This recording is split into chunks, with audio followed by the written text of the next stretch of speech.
एक महिला भक्त वृंदावन से बिहारी जी लेकर अपने घर आई और तभी बाहर से गोलू घर के अंदर आया और माँ से पूछता है कि माँ, यह कौन है? तो मैया ने बोला, ये भगवान है और ये ही हमारे मालिक हैं।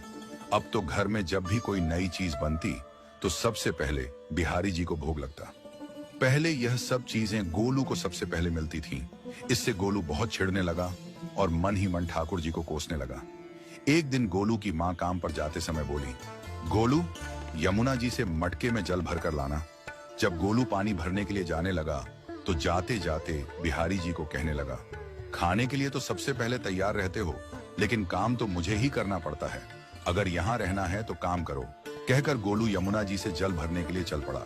गोलू जब यमुना जी में जल भरने लगा तो उसने देखा कि यमुना जी के अंदर बिहारी जी विराजमान हैं और कह रहे हैं, ला गोलू, घड़ा हम भर देते हैं। गोलू उनको देखकर हैरान हो गया और बोला, नहीं नहीं, मैं अपने आप भर लूंगा। लेकिन ठाकुर जी ने उसके हाथ से घड़ा ले लिया और भरकर घर ले आए। गोलू घर आकर डर रहा था कि अगर माँ को पता लगा कि मैंने ठाकुर जी से काम करवाया है तो आज मेरी पक्की पिटाई होगी।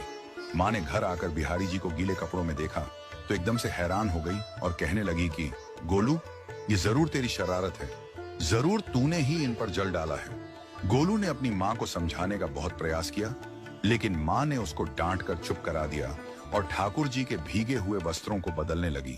अगले दिन जब माँ ने गोलू को अनाज पिसवाने का काम दिया तो बिहारी जी फिर अनाज का कनस्तर ले आए और माँ को ठाकुर जी के वस्त्रों के ऊपर सूखा आटा पड़ा मिला। तो माँ ने फिर गोलू को डांटा कि तुझे पता नहीं कि ये हमारे भगवान हैं और तू भगवान के साथ शरारत करता है। आज तूने फिर इनके ऊपर आटा फेंका है। तो गोलू शपथ लेकर कहने लगा, नहीं माँ, मैंने कोई शरारत नहीं करी है। ये तो मेरे हाथ से गेहूं का कनस्तर लेकर खुद पिसवा कर आए हैं। गोलू की माँ आज बहुत गुस्सा हुई। अगले दिन फिर माँ बोली, बेटा गोलू, आज तुम्हारे बाबा बाहर गांव से वापस लौट आएंगे। बस आज का ही काम है, तुम जंगल से थोड़ी लकड़ियां ले आना। गोलू फिर डर गया, कहीं ठाकुर जी फिर मेरे पीछे ना आ जाएं। गोलू ने माँ को बोला कि मैं चला तो जाऊंगा, लेकिन बिहारी जी को समझा लो, वो मेरे पीछे ना आई। उसकी माँ हंसकर बोली, हाँ हाँ समझा दूंगी, तुम जाओ तो सही। गोलू जल्दी जल्दी लकड़ियां लेने जंगल में चला गया और माँ काम पर चली गई। लेकिन उस दिन माँ काम से जल्दी वापस आ गई और देखा बिहारी जी अपनी चौकी पर विराजमान नहीं है। वह तो एकदम से घबरा गई कि कहीं गोलू की शरारत तो नहीं। वह भागी भागी जंगल की तरफ गई। तभी उसने देखा कि गोलू के साथ एक इंसान लकड़ियों को लेकर घर आ रहा है। गोलू की माँ यह देखकर हैरान हो गई कि यह तो बिहारी जी हैं।